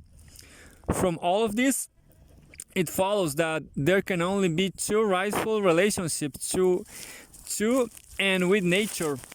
Both of them emphasize a kind of friendship as opposed to use of or expectation. Both mean working with nature rather than against it, nor turning it to ends that it does not contain within itself. The first attitude is awe. Reinette and Mirabel are filled with awe in the face of nature when together they experience the blue hour, the title of their first adventure.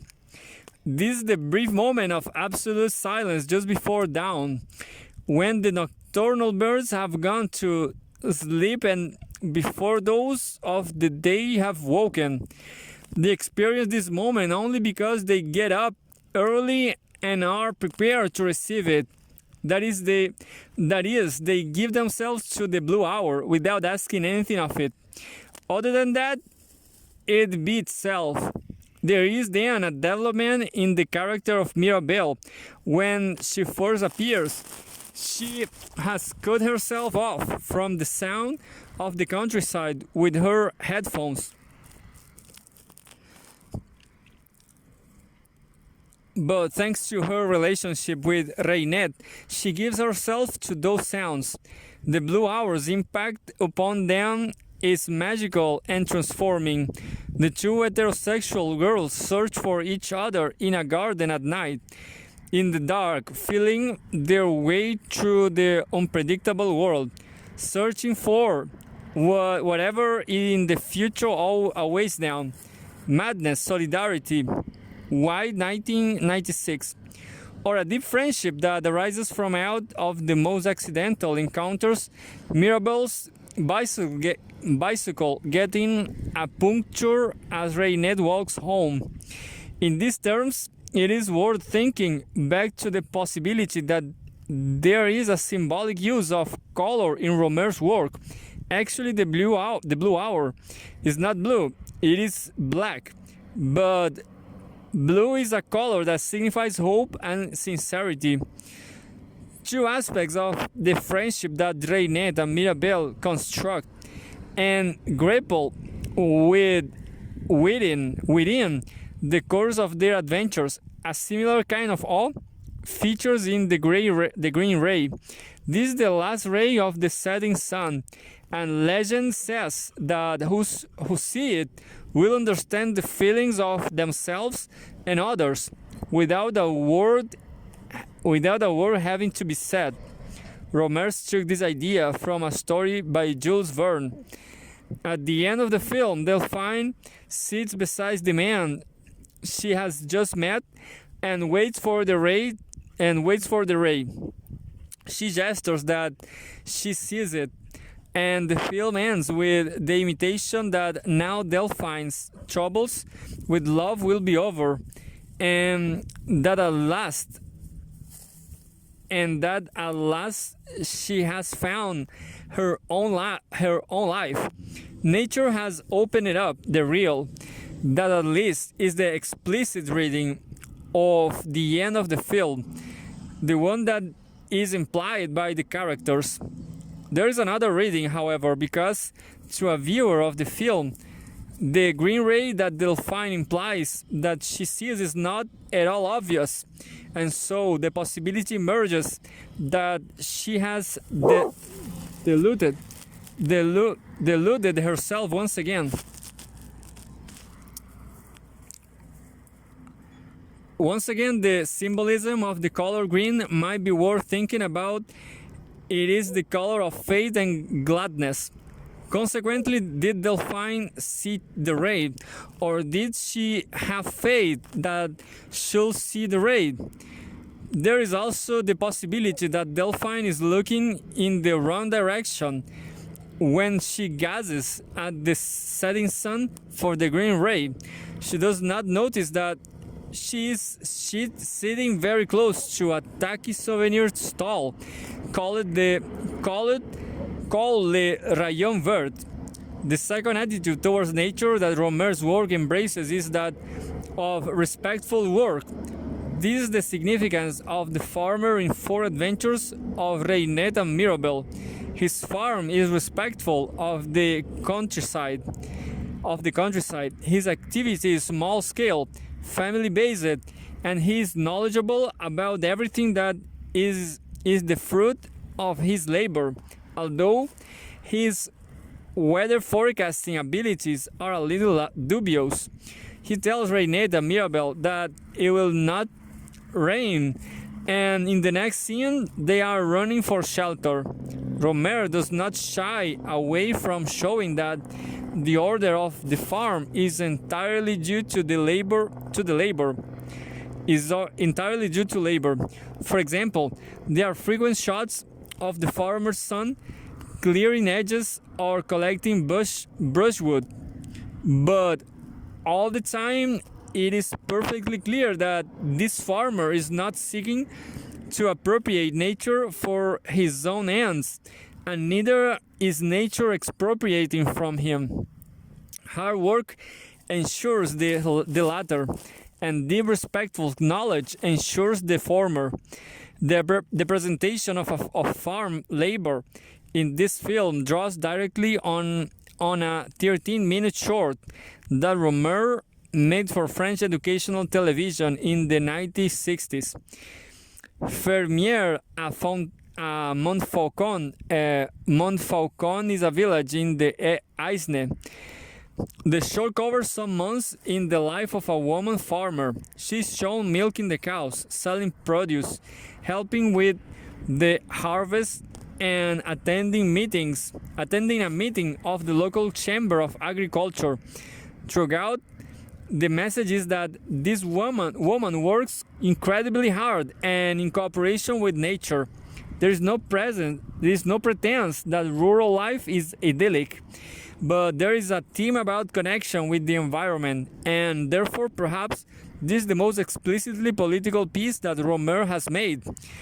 The traces of the woman farmer from the 1960s reappear in 1998 in An Autumn Tale, where one of the main characters, Magali, is proud of her scruffy but impeccably organic vineyard in the Rhone. She explains that an industrial approach will increase yields but reduce quality, and furthermore be out of sympathy with the well-being of the countryside. The idea is clear: nature is not to be appropriated, and neither does it expropriate. Rather, nature gives all the time. It is treated with care. What Rohmer is implying is that awe and work come together in terms of a gift relationship with nature. As Marcel Mauss showed, a gift relationship exists where a donor gives something to a recipient who feels a reciprocal debt to give something back to the original donor. For Mauss, gift relationships are about more than the things involved, and their real significance resides in the extent to which they ritualize, codify, and cement moral and social solidarity between the partners. Moss 1990. This is the basis of the right relationship between humans and nature that comes across from Rohmer's work.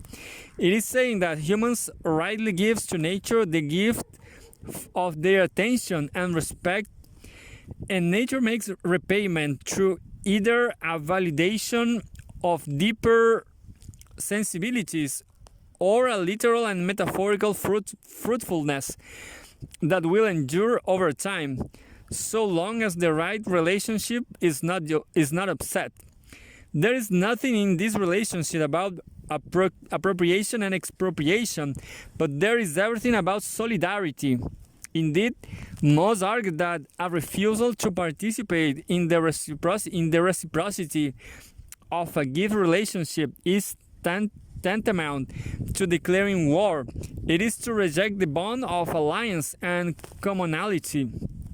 Also, one gives because one is compelled to do so, because the recipient possesses some kind of right of property over anything that belongs to the donor.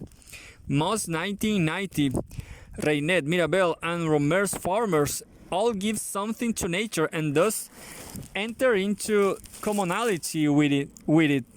They are all shown by Rohmer to appreciate that the country has a right of property over what they possess. The friendship of Reynet and Mirabel is sealed in the blue hour, and the farmers all prosper because they know what they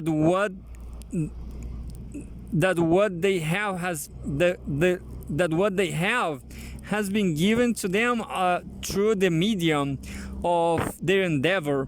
None of them declare war on nature, and therefore all of them are shown to get something back in return. The countryside reciprocates the gifts that are given to it. The problem, however, is that the two dimensions of this gift relationship with countryside involve quite different practical relationship with it, and they are not necessarily compatible with one another. All is aesthetic and work is pragmatic. The conflict is reflect in Reynet and Mirabel adventures with the blue hour. They only succeed in receiving the silence at the second attempt because a tractor drowned out the silence the first time they tried, presumably a tractor from the farm they later visit. Moreover, the right relationship is also unsettled when cosmopolitan values are imposed upon the countryside. This is the message of the three, the major and the media center.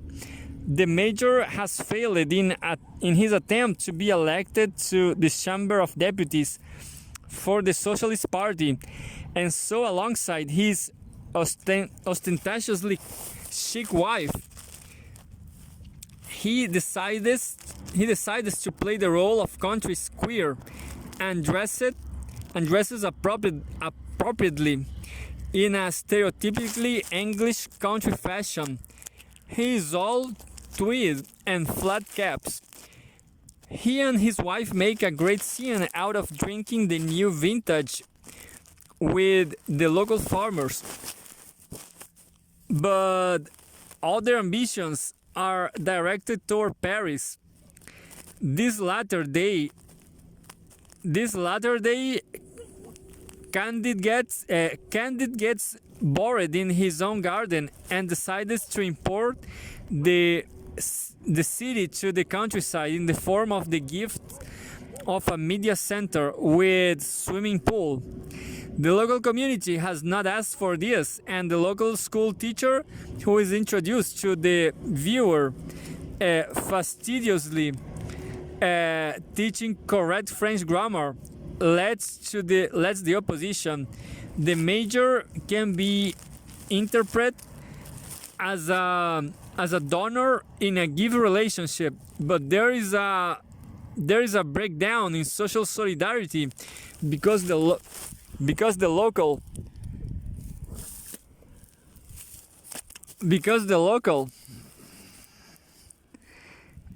because the local community does not recognize an obligation to reciprocate by accepting the media center. Consequently, the countryside becomes a site of conflict, and it is appropriated by political positions, rather than being a setting to be treated rightfully. The conflict only comes to an end should the typically school teacher become the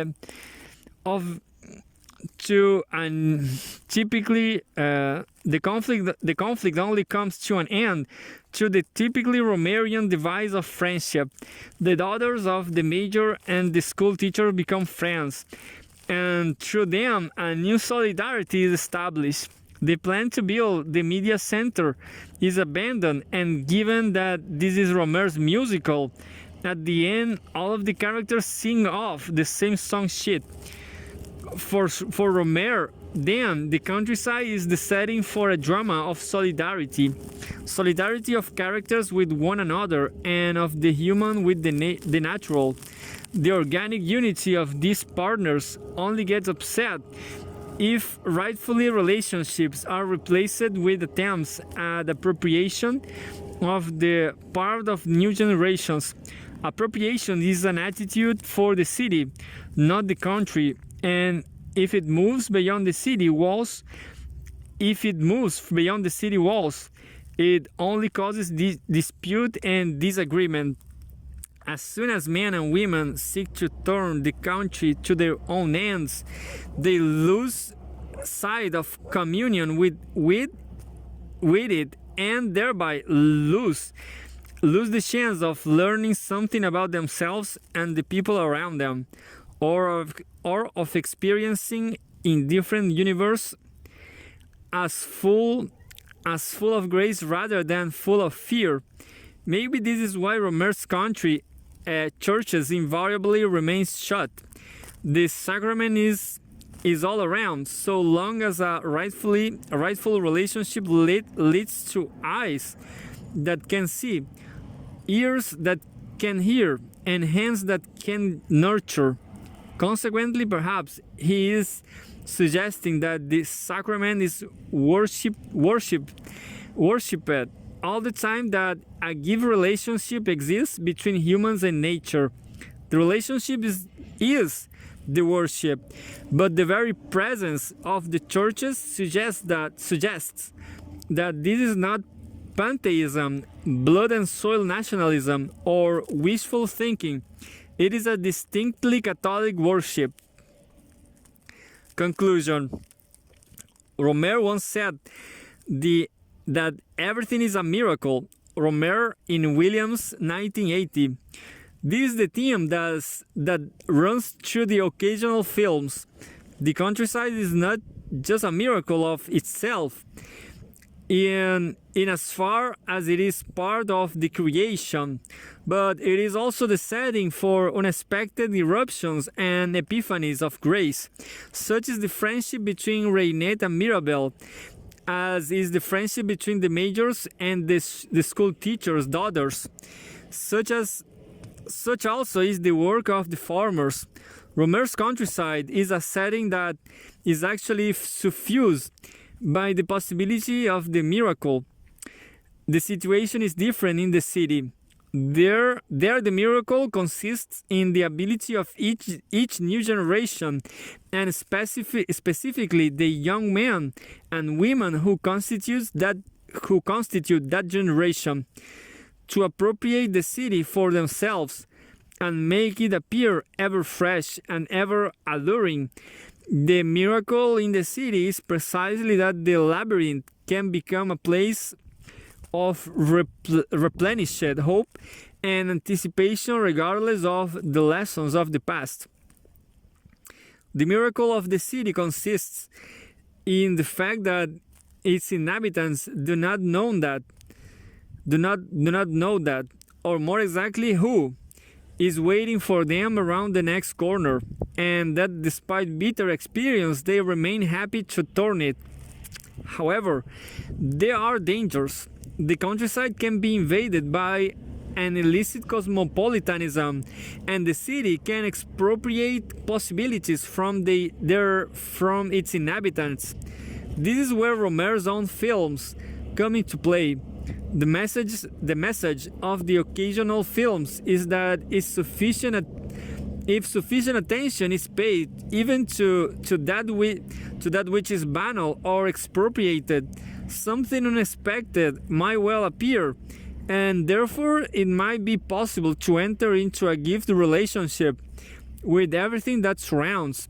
But perhaps in order to achieve all of that, it is first of all necessary to get out of the city occasionally.